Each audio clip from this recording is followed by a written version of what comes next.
Ryan Turner of CCS here. With me today, I have Andy Scholting. He's president of Nutrient Advisors, and I wanted to have Andy in today. He's going to help us understand what it takes to get into the whole animal barn industry. You know, if you wanted to have animals on your property, what does it look like? What does it take? And Andy's been with Nutrient Advisors a long, long time. Obviously, been 15 years. About 15 years, long time. So that's good. So as we take a look at it, now I come from the outside of the industry, you've been in the industry a long time. If I were to come to you and say, Andy, I'm looking to get into it, I have some property, I have some ground, what should I consider first? If you were to sit down, we were sitting down at the cafe, what would you tell me? Sure. Well, Brian, there's so many different aspects to consider when considering entering the livestock arena. If it's a crop producer that hasn't been in livestock before, they have much more to consider than someone who understands the objective of doing chores and having that commitment. The economics, the logistics, the availability of labor plays in a lot to the decision of if I can do this on my farm or not. Okay, that's interesting because so many times we think that the typical ag person has all of those things figured out. Sure. So then would you help them take a look, like you said, at the economic impact? Because your company now does a little bit of everything from what Sure. I understand. So Yeah. you could help them.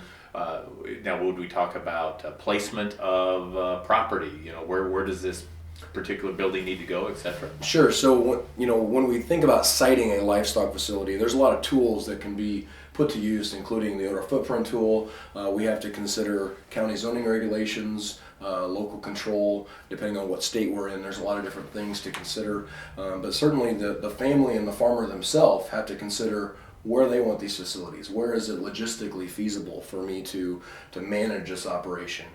Do I have the labor availability? And the other thing that I didn't talk about is, and really a key factor that we help specifically clients figure out is, what is the value of the nutrients that this new proposed livestock operation will produce? And not only what is the value of those nutrients, but how well can this farm utilize and capitalize on that value? And oftentimes that is the decision maker or the thing that puts it over the top that yes, this is a good idea for our farm. That's interesting. So, and you work in multiple states, right? We do. So you know the regulations, I'm assuming the regulations vary, or the guidelines, whatever they're called, vary from state to state. Sure. Depending on the size and the scope, the species, the type of operation will determine what the regulations are. In general, we've got one set of Clean Water Act regulations, Yeah. but each state implements them and regulates them in different ways. Okay. Well, that's good, because when we take a look at it, even as a builder, because we're on the builder side. Yeah. Many times we don't know, what does it really take to get there. Sure. We're at the point where the person has already made that decision. Sure. Now, so if I had looked at maybe doing something a year ago, is it best for me to always maybe give you a call? Because now, from what I'm seeing, regulations can change. Sure. Now they can change year to year. They can change anytime. Okay, that's what I was wondering. Yeah. So Yeah.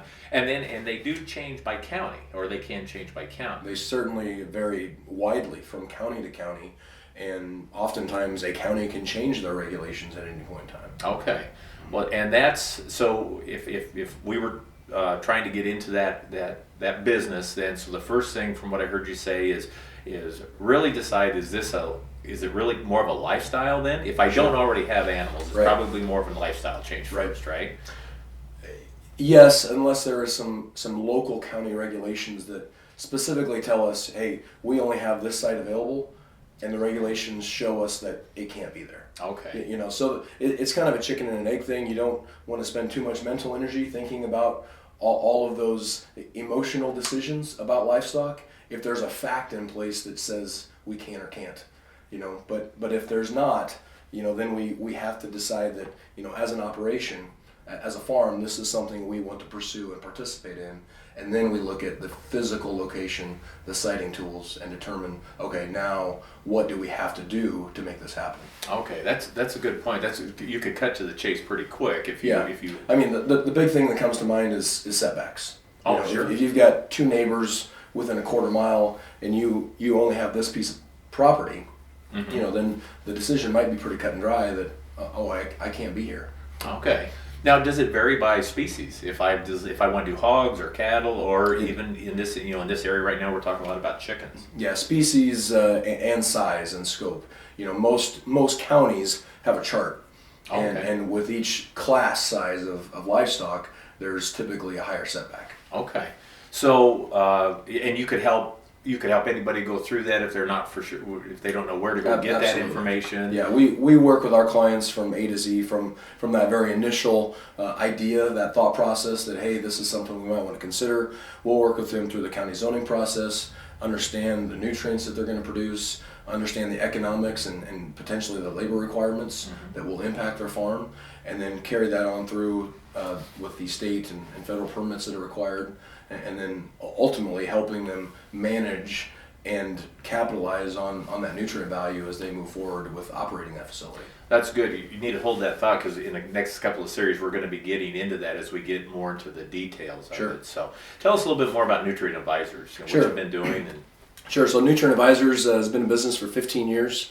We work primarily with the livestock sector in the area of environmental compliance, nutrient management, permitting, siting, really all things involved with developing livestock, as well as implementing and then capitalizing and benefiting from the great nutrient resources from the livestock industries. okay, and what states are you primarily in? Or, Nebraska, Iowa, South Dakota.